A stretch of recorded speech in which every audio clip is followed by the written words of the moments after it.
GTA 6 costs $80. At least that's what Rockstar wants you to think. Because if you want the version with full access to everything, you're looking at over $100. It's an absolute travesty. And this is where the real controversy starts because, according to most critics and me, the cheaper version isn't missing simply cosmetics.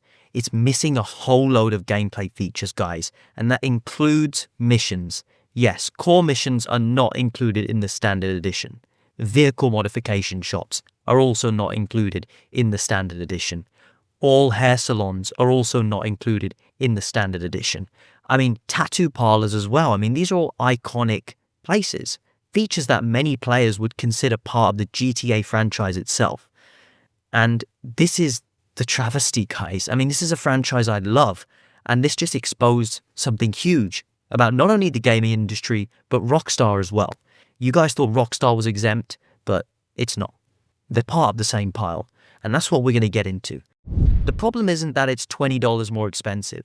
The issue is that the full game is not in the standard edition. I mean, that's just unacceptable. Remember, people aren't being cheap.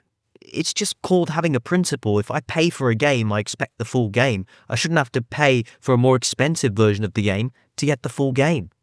This is purely a business tactic. For decades, the gaming industry worked in a very simple way. You got the experience, and everybody got roughly the same world. The same controls, the same mechanics, the same game. Guys, this wasn't too long ago. But very slowly, over time, things started to change. There might have been expansions, there might have been DLC packs even, but these would usually arrive after the release of the actual core game. The core experience was the core experience. Nowadays, however, the new industry has totally changed the game. Because now what you've got is standard editions, deluxe editions, ultimate editions, premium editions, collector's editions. Different prices, different access, different experiences. Not everyone has the same experience. And this is ultimately why GTA 6 matters. Because Rockstar Games isn't just some random company, okay? They're not a random indie developer. These guys are one of the biggest entertainment gaming companies in the world. So when Rockstar changes something, the industry watches, okay? Nobody sits back, they start copying. But let's be honest, Rockstar copied this idea from EA, so come on. Are we really going to give them that much credit here? But if Rockstar can normalize it, then everyone else is going to try it. But the psychology of this is just as fascinating because people don't just buy premium editions because they need them.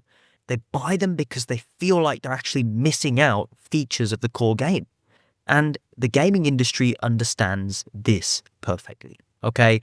People hate feeling like they're getting less of a game or not the same game as everyone else, or even worse yet, the light version of a game. Back in the day, didn't you used to hate when you used to have Fruit Ninja Lite or a light version of a game that everyone would have the pro version to? Come on, nobody likes the light version. And this is where the psychology of this becomes really powerful because you're not just paying for extra content. You're paying to avoid getting excluded. The gaming industry isn't the only industry doing this. Airline companies do it. Subscription services do it.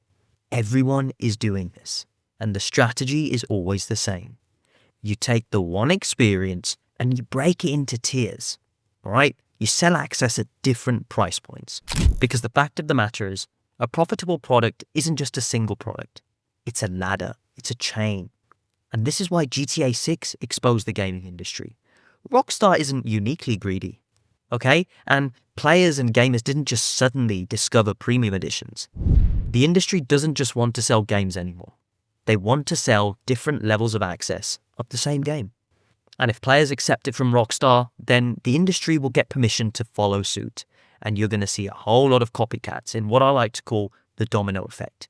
But perhaps the bigger question is this. Once you accept the premium mission losses, the premium locations, the premium activities, and the premium experiences that you are going to get if you're buying the game, or that you're not going to get if you're not, where does all this actually stop?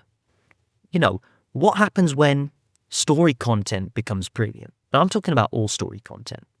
What happens when multiplayer features are all premium? What happens when progression systems all become premium? And this is ultimately the issue. How far are they going to take this? But more importantly, how far are we willing to let them take this?